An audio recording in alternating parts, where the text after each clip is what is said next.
सच्ची मदद। एक नन्हा परिंदा अपने परिवारजनों से बिछड़कर अपने आशियाने से बहुत दूर आ गया था। उस नन्हे परिंदे को अभी उड़ान भरने अच्छे से नहीं आता था। उसने उड़ना सीखना अभी शुरू ही किया था। उधर नन्हे परिंदे के परिवार वाले बहुत परेशान थे और उसके आने की राह देख रहे थे। इधर नन्हा परिंदा भी समझ नहीं पा रहा था कि वो अपने आशियाने तक कैसे पहुँचे। वो उड़ान भरने की काफ़ी कोशिश कर रहा था पर बार बार कुछ ऊपर उठकर गिर जाता। कुछ दूर से एक अनजान परिंदा अपने मित्र के साथ ये सब दृश्य बड़े गौर से देख रहा था। कुछ देर देखने के बाद वो दोनों परिंदे उस नन्हे परिंदे के करीब आ पहुँचे। नन्हा परिंदा उन्हें देख के पहले घबरा गया, फिर उसने सोचा शायद ये उसकी मदद करें और उसे घर तक पहुंचा दें। अनजान परिंदा, क्या हुआ? नन्हे परिंदे काफी परेशान हो। नन्हा परिंदा, मैं रास्ता भटक गया हूँ और मुझे शाम होने से पहले अपने घर लौटना है। मुझे उड़ान भरना अभी अच्छे से नहीं आता। मेरे घर वाले बहुत परेशान हो रहे होंगे। आप मुझे उड़ान भरना सिखा सकते हैं। मैं काफ़ी देर से कोशिश कर रहा हूँ पर कामयाबी नहीं मिल पा रही है। अनजान परिंदा थोड़ी देर सोचने के बाद, जब उड़ान भरना सीखा नहीं तो इतना दूर निकलने की क्या ज़रूरत थी। वो अपने मित्र के साथ मिलकर नन्हे परिंदे का मजाक उड़ाने लगा। उन लोगों की बातों से नन्हा परिंदा बहुत क्रोधित हो रहा था। अनजान परिंदा हंसते हुए बोला, देखो हम तो उड़ान भरना जानते हैं और अपनी मर्जी से कहीं भी जा सकते हैं। इतना कहकर अनजान परिंदे ने उस नन्हे परिंदे के सामने पहली उड़ान भरी। वो फिर थोड़ी देर बाद लौटकर आया और 2-4 कड़वी बातें बोल पुनः उड़ गया। ऐसा उसने 5-6 बार किया और जब इस बार वो उड़ान भर के वापस आया तो नन्हा परिंदा वहां नहीं था। अनजान परिंदा अपने मित्र से, नन्हे परिंदे ने उड़ान भर ली ना। उस समय अनजान परिंदे के चेहरे पर खुशी झलक रही थी। मित्र परिंदा, हाँ नन्हे परिंदे ने तो उड़ान भर ली, लेकिन तुम इतना खुश क्यों हो रहे हो मित्र? तुमने तो उसका कितना मजाक बनाया। अनजान परिंदा, मित्र तुमने मेरी सिर्फ नकारात्मकता पर ध्यान दिया, लेकिन नन्हा परिंदा मेरी नकारात्मकता पर कम और सकारात्मकता पर ज़्यादा ध्यान दे रहा था। इसका मतलब यह है कि उसने मेरे मजाक को अनदेखा करते हुए मेरी उड़ान भरने वाली चाल पर ज़्यादा ध्यान दिया और वह उड़ान भरने में सफल हुआ। मित्र परिंदा, जब तुम्हें उसे उड़ान भरना सिखाना ही था तो उसका मजाक बनाकर क्यों सिखाया? अनजान परिंदा, मित्र, नन्हा परिंदा अपने जीवन की पहली बड़ी उड़ान भर रहा था और मैं उसके लिए अजनबी था। अगर मैं उसको सीधे तरीके से उड़ना सिखाता तो वह पूरी जिंदगी मेरे एहसान के नीचे दबा रहता और आगे भी शायद ज़्यादा कोशिश खुद से नहीं करता। मैंने उस परिंदे के अंदर छिपी लगन देखी थी। जब मैंने उसको कोशिश करते हुए देखा था तभी समझ गया था इसे बस थोड़ी सी दिशा देने की ज़रूरत है, और जो मैंने अनजाने में उसे दी और वो अपने मंजिल को पाने में कामयाब हुआ। अब वो पूरी जिंदगी खुद से कोशिश करेगा और दूसरों से कम मदद मांगेगा। इसी के साथ उसके अंदर आत्मविश्वास भी ज़्यादा बढ़ेगा। मित्र परिंदे ने अनजान परिंदे की तारीफ करते हुए बोला, तुम बहुत महान हो। जिस तरह से तुमने उस नन्हे परिंदे की मदद की वही सच्ची मदद है। फ्रेंड्स, सच्ची मदद वही है जो मदद पाने वाले को ये महसूस न होने दे कि उसकी मदद की गई है।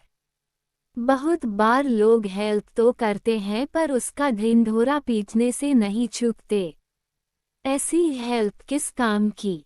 परिंदों की ये कहानी हम इंसानों के लिए भी एक सीख है कि हम लोगों की मदद तो करें पर उसे जताएं नहीं। सच्ची दोस्ती। वह शाम को ऑफिस से घर लौटा, तो पत्नी ने कहा कि आज तुम्हारे बचपन के दोस्त आए थे, उन्हें 10,000 रुपये की तुरंत आवश्यकता थी। मैंने तुम्हारी अलमारी से रुपए निकालकर उन्हें दे दिए। कहीं लिखना हो तो लिख लेना। इस बात को सुनकर उसका चेहरा हतप्रभ हो गया, आंखें गीली हो गईं, वह अन्ना सा हो गया। पत्नी ने देखा, अरे क्या बात हो गई, मैंने कुछ गलत कर दिया क्या? उनके सामने तुमसे फोन पर पूछने पर उन्हें अच्छा नहीं लगता। तुम सोचोगे कि इतना सारा धन मैंने तुमसे पूछे बिना कैसे दे दिया, पर मैं तो यही जानती थी कि वो तुम्हारा बचपन का दोस्त है। तुम दोनों अच्छे दोस्त हो, इसलिए मैंने ये हिम्मत कर ली। कोई गलती हो तो माफ कर दो। मुझे दुख इस बात का नहीं है कि तुमने मेरे दोस्त को रुपए दे दिए। तुमने बिल्कुल सही काम किया है। तुमने अपना कर्तव्य निभाना, मुझे इसकी खुशी है। मुझे दुख इस बात का है कि मेरा दोस्त तंगी में है, यह मैं कैसे समझ नहीं पाया। उस 10,000 रुपये की आवश्यकता आन पड़ी। इतने समय में मैंने उसका हाल चाल भी नहीं पूछा। मैंने कभी यह सोचा भी नहीं कि वह मुश्किल में होगा। मैं भी कितना स्वार्थी हूँ कि अपने दोस्त की मजबूरी नहीं समझ पाया। जिस दोस्ती में लेने देने का गणित होता है, वह केवल नाम की दोस्ती होती है। उसमें अपनत्व नहीं होता। हमने किसी का एक काम किया है तो सामने वाला भी हमारा काम करेगा, ऐसी अपेक्षा रखना ये दोस्ती नहीं है। दोस्ती को दिल के दरवाजे की खामोश घंटी है, साइलेंट बेल है, जो बजे या न बजे हमें भीतर से ही इसकी आवाज सुन लेनी चाहिए। यही होती है सच्ची दोस्ती। महात्मा जी की बिल्ली। एक बार एक महात्मा जी अपने कुछ शिष्यों के साथ जंगल में आश्रम बनाकर रहते थे। एक दिन कहीं से एक बिल्ली का बच्चा रास्ता भटककर आश्रम में आ गया। महात्मा जी ने उस भूखे प्यासे बिल्ली के बच्चे को दूध रोटी खिलाया। वह बच्चा वहीं आश्रम में रहकर पलने लगा। लेकिन उसके आने के बाद महात्मा जी को एक समस्या उत्पन्न हो गई कि जब वे सायं ध्यान में बैठते तो वह बच्चा कभी उनकी गोद में चढ़ जाता, कभी कंधे या सिर पर बैठ जाता। तो महात्मा जी ने अपने एक शिष्य को बुलाकर कहा, देखो मैं जब सायं ध्यान पर बैठूं, उससे पूर्व तुम इस बच्चे को दूर एक पेड़ से बौधाया करो। अब तो यह नियम हो गया। महात्मा जी के ध्यान पर बैठने से पूर्व वह बिल्ली का बच्चा पेड़ से बौधा जाने लगा। एक दिन महात्मा जी की मृत्यु हो गई तो उनका एक प्रिय काबिल शिष्य उनकी गद्दी पर बैठा। वह भी जब ध्यान पर बैठता तो उससे पूर्व बिल्ली का बच्चा पेड़ पर बौधा जाता। फिर एक दिन तो अनर्थ हो गया। बहुत बड़ी समस्या आ खड़ी हुई कि बिल्ली ही खत्म हो गई। सारे शिष्यों की मीटिंग हुई। सबने विचार विमर्श किया कि बड़े महात्मा जी जब तक बिल्ली पेड़ से न बौधी जाए तब तक ध्यान पर नहीं बैठते थे।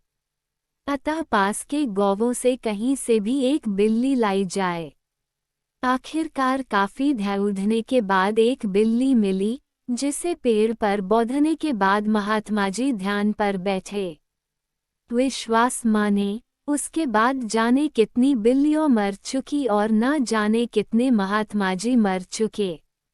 लेकिन आज भी जब तक पेड़ पर बिल्ली न बौधी जाए तब तक महात्मा जी ध्यान पर नहीं बैठते हैं।